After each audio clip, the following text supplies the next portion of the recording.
Welcome back, guys. This is your guide Luthais, and today we are going to be covering the basics of looting and surviving on Orca Island.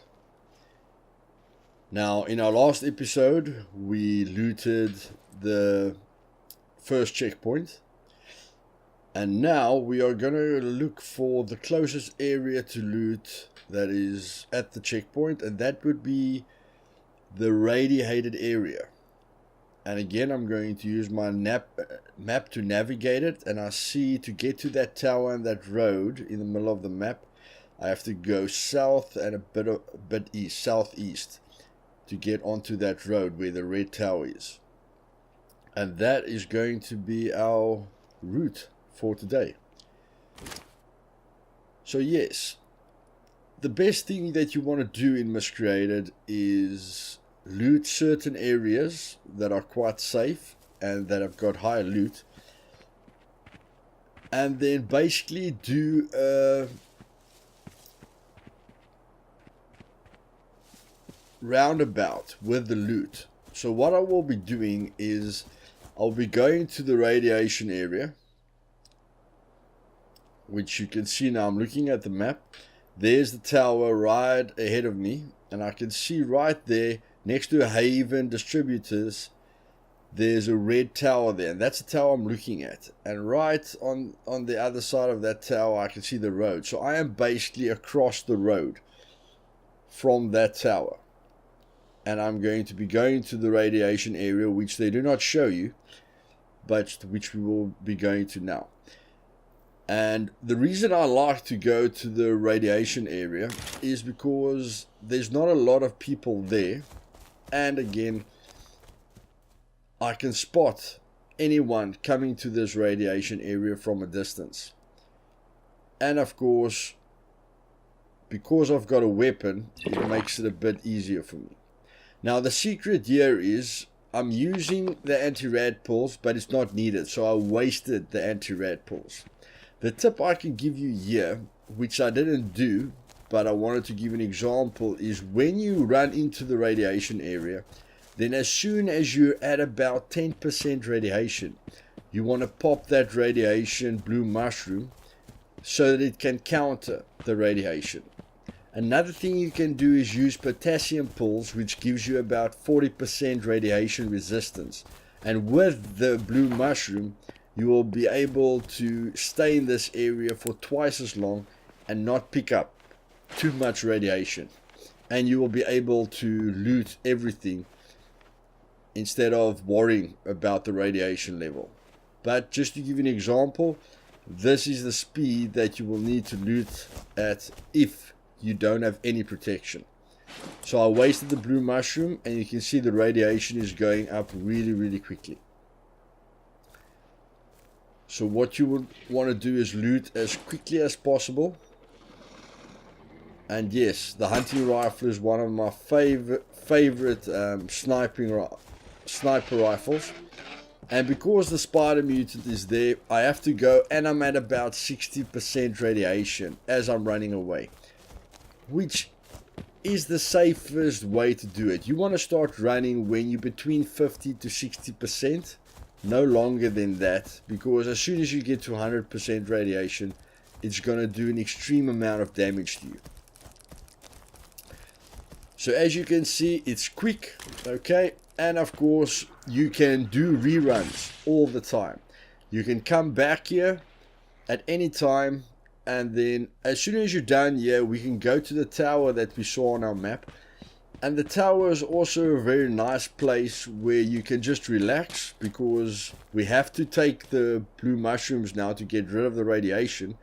And of course we need to get our sight back. Now the radiation doesn't affect your sight majorly, but again, it's a good way just to stay up here. And no one can really kill you except if they see you climbing up the ladder. And of course, when you go down, it's dangerous. But anyone coming up will die easily, because you can just shoot him as he comes up. So what I'm going to be doing is sitting down. As you guys know, sitting down is the best way to heal and of course get rid of most of your effects. The problem is my water isn't very high, so I'm just relaxing to get rid of the radiation. And I logged out and logged back in again, and we're sitting with the radiation storm here. It's I call it the winter storm. So you get a winter storm that has nice blue, purple effects, and then you get the green radiation storm, which is more like a green dust cloud. And you will see that my radiation will start going up, and now later I will show you how nicely it works when you use the blue mushrooms to counter that radiation. Of course, I put my survivor Tron on to hear the gauge of how bad the radiation is. And of course, I typed in the chat there, ! pop for the population. And I saw that there was about 35 players on the server, which is quite nice.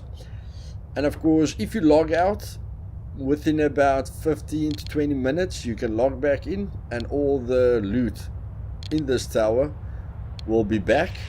And then of course you can just get some loot here again.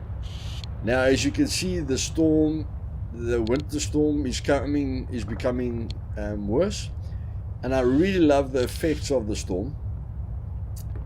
And for anyone that fears the storms, they did nerve the radiation storm, so it does much less damage.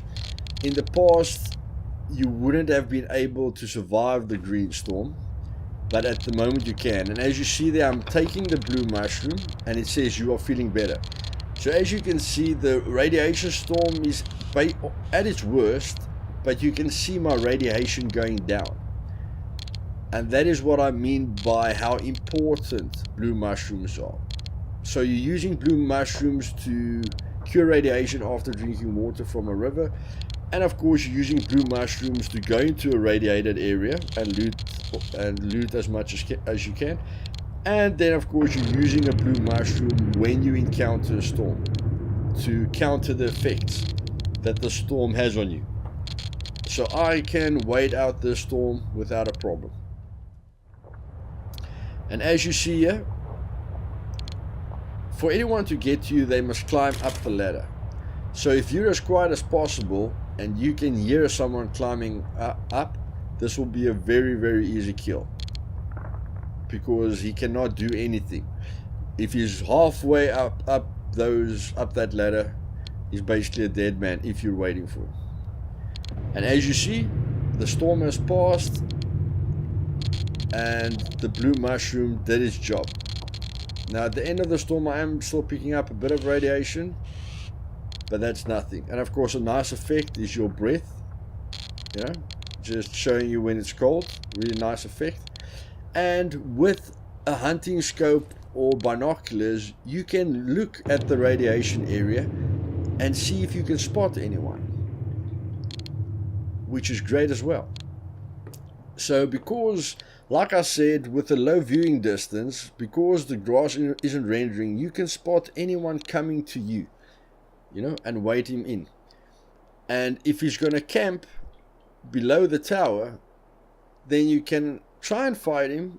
And if you think, it's going to be too difficult for you, then just log out. Okay? It's going to take about 30 seconds for you to log out, and you can come back when you log back in when you think, he's given up. Which is not unfair, guys, because if you wait up here, it's almost impossible for him to kill him. And let's say in real life, he has to climb up to get you, okay? Or sleep down there. So if he wants to wait for you, it's fine. If he doesn't, it's up to you. Now, of course, the Survivor Tron, you can speak on different radio channels. But the nicest thing about the Survivor Tron, if you're getting confused about north, east, west, and south, is that you can change the options, okay, to give you a compass and to give you your coordinates. So if you ever get a grid map with the Survivortron, with a grid map and these coordinates on the Survivortron, you can know exactly where you are on the map.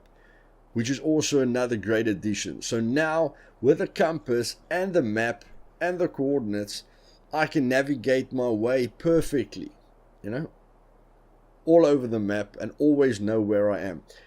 And as soon as you're using the map in Survivor-Tron as much as possible, you will become very familiar with the map. Of course, right here I'm seeing a deer in the distance, and you will see when I shoot it, it disappears. Now I've killed it, but there it disappears. You can see the bleeding marker, so it's dead. But that's what the 1000 viewing distance is giving you. And that's why I'm going to be changing the viewing distance to 2000. Okay? To get a happy medium. So that we can see wildlife as far as we need to see it. So yeah, just gave 2 great shots again. And again, just checking my surroundings because my water is low, so I need to get a move on. And I saw that my area was clear, and now I can go and get the meat from the deer. So of course, you can use the guts to eat it, you can cook the meat, and of course you can use the deer skin to make a water flask for yourself. A nice deer skin, you know, water flask that looks very, very nice. And then of course the wax you can use to make candles for your base if you want to. So everything on the deer is usable. I just like to gather the meat. And a new mistake that I made here is trying to put the meat together, but it's one is a wolf and one is a deer, so you can't put them together. Just remember that. Again, got to a dam with the water that was close to me, filled up on my water, and I'm safe again.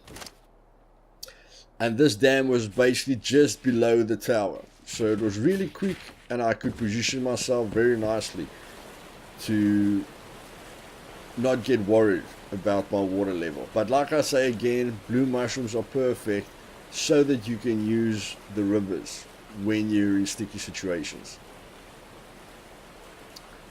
So again, basically just swapping between the binoculars and the map.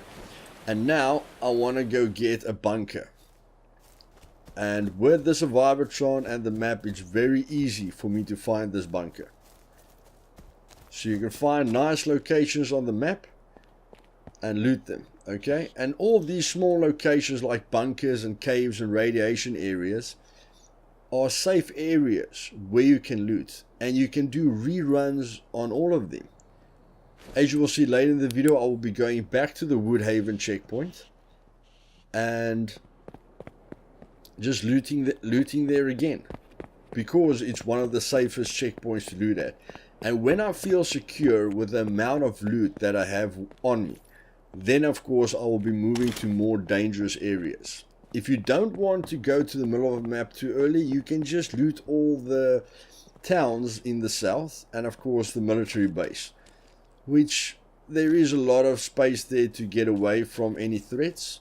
But of course the towns aren't always your safest option because you can get trapped very easily.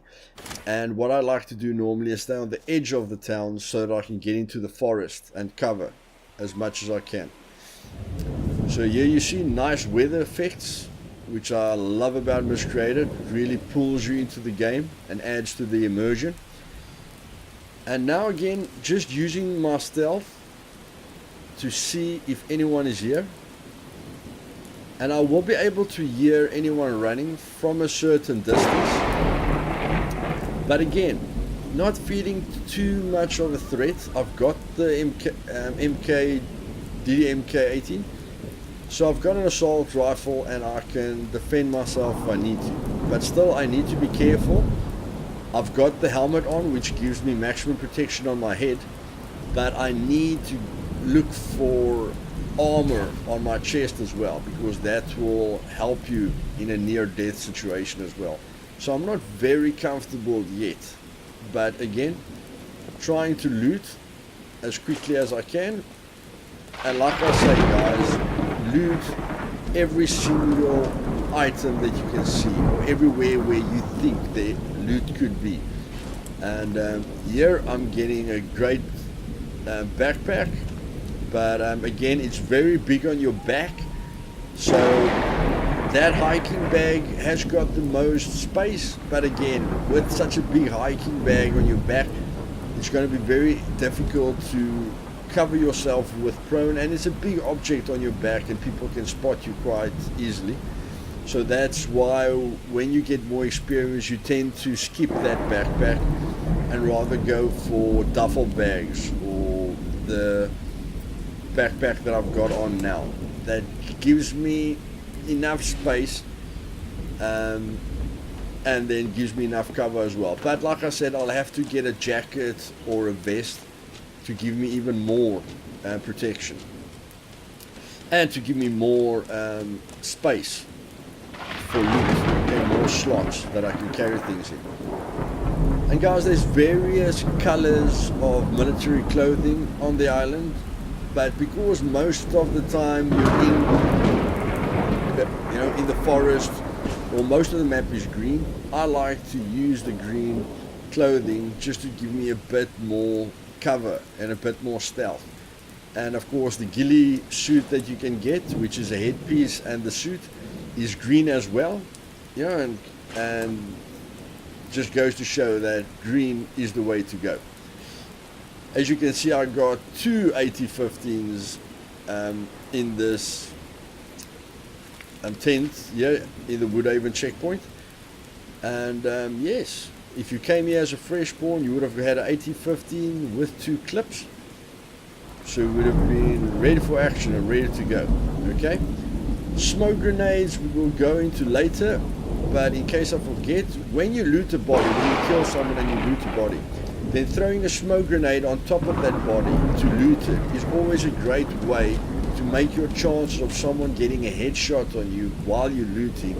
It just makes it a bit more difficult for the other person because you won't be able to see you in the smoke. So just remember, if you see a smoke grenade and you're not very interested in it because you're not going to use it, just remember, when you shoot someone and he's in the open, that will save your life. And there we got the potassium pills, which is going to be a great addition when we go back to the radiation area again and we can loot everything and not be in a rush because the radiation is doing such a lot of damage to us. And for now, we are happy. If you find about 3 or 4 spots that you're getting great loot at, you can run between those 3 and 4 spots, and as soon as you start over, the loot would have respawned, and you can get fresh spawn again. Now this is the best sniper rifle in the game, but 2 negative things is it weighs a lot, and of course it's very difficult to get ammunition for it, and that's why I'm a fan of the hunting rifle. So guys, this covers the basics of looting in Miscreated. Okay, you can go to the Brightmoor checkpoints, but that's going to be a lot more dangerous, and this is a safe way to get loot and try and familiarize yourself with safer places. If you like the video, press the like button, and if you want to see future content, press the subscribe button. Guys, have fun, see you next time.